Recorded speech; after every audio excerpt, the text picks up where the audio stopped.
तो बढ़ते हैं आज के पहले क्वेश्चन की ओर। जैसा कि हमें यहाँ पर दिया गया है क्वेश्चन नंबर 7।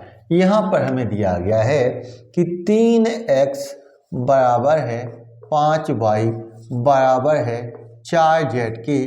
तो क्वेश्चन में हमसे पूछा जा रहा है कि x Reshu y Reshu z का मान हमें यहाँ पर ज्ञात करना है, पता यहाँ पर करना है। तो जब भी आपको इस प्रकार की कंडीशन दी जाए जहां पर x का 3 गुना y के 5 गुने z के 4 गुने के बराबर है हो, तो यदि आपको यहाँ पर x का मान निकालना है तो आप यहाँ पर x के मान को छुपा लेंगे और y और z के मान का आप गुणा कर देंगे, यानी कि आप 5 का गुणा 4 के साथ, तो 5 का गुणा 4 के साथ करोगे तो 20 आ जाएगा। इसी प्रकार यहाँ पर यदि आपको y का मान निकालना है तो y के मान को आप छुपा लेंगे और x और z के मान के साथ आप गुणा कर दोगे, यानी कि आप 3 का गुणा 4 के साथ, तो 3 का गुणा 4 के साथ करोगे तो 12 आ जाएगा। इसी प्रकार यदि आपको यहाँ पर z का मान निकालना है, यदि आपको यहाँ पर z का मान निकालना है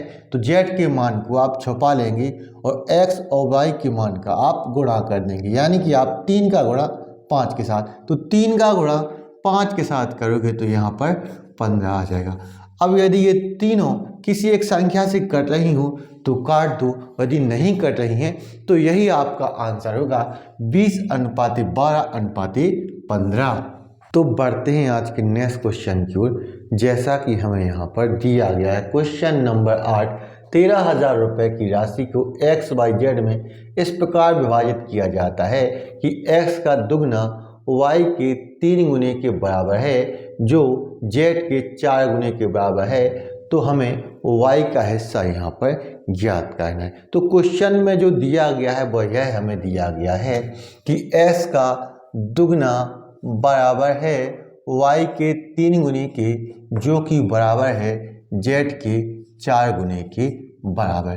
तो जब भी आपको इस प्रकार की कंडीशन दी जाती है तो आपको यहाँ पर पहला स्टेप यह लेना होता है कि आप x का y का और z का यहाँ पर आप अनुपात निकालेंगे। तो यदि आपको यहाँ पर x का मान निकालना है तो आप यहाँ पर x को छुपा लेंगे और 3 और 4 का गुणा करेंगे, तो 3 का गुणा 4 के साथ करोगे तो 12 आ जाएगा। इसी प्रकार यदि आपको यहाँ पर y का मान निकालना है तो y को आप छुपा लेंगे और 2 का गुणा 4 के साथ, तो 2 का गुणा 4 के साथ करोगे तो 8 आ जाएगा। इसी प्रकार आपको यदि z का मान निकालना है तो z को आप छुपा लेंगे और 2 का और 3 का गुणा, तो 2 का गुणा 3 के साथ करोगे तो 6 आ जाएगा।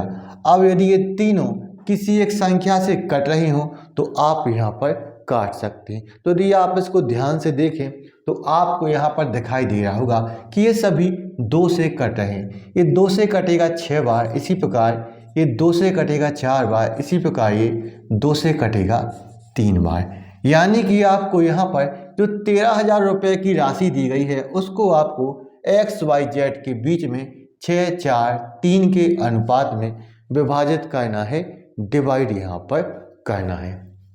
तो क्वेश्चन में जो हमें 13,000 रुपये दिया गया है, क्वेश्चन में जो हमें 13,000 रुपये की राशि दी गई है, इन तीनों का हमें टोटल यहाँ पर दिया गया है।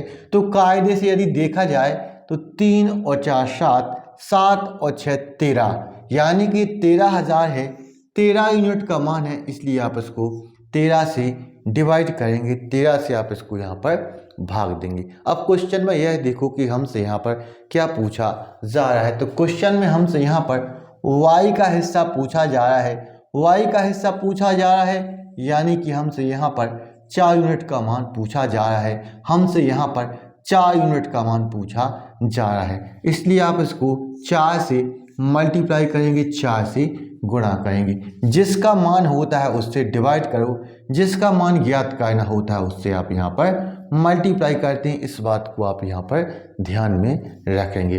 अब आप इसको सॉल्व करो, तो 13 से आप काटेंगे 13,000 को तो ये कटेगा 1,000 बार, 1,000 का गुणा करेंगे आप 4 के साथ तो आपका यहाँ पर आंसर आ जाएगा 4,000 रुपया, जो कि राइट आंसर होगा। आपको यदि ये वीडियो पसंद आया है तो इस वीडियो को लाइक करें, शेयर करें, हमारे चैनल को सब्सक्राइब करना ना भूलें। तो मिलते हैं नेक्स्ट वीडियो में। Thank you for watching.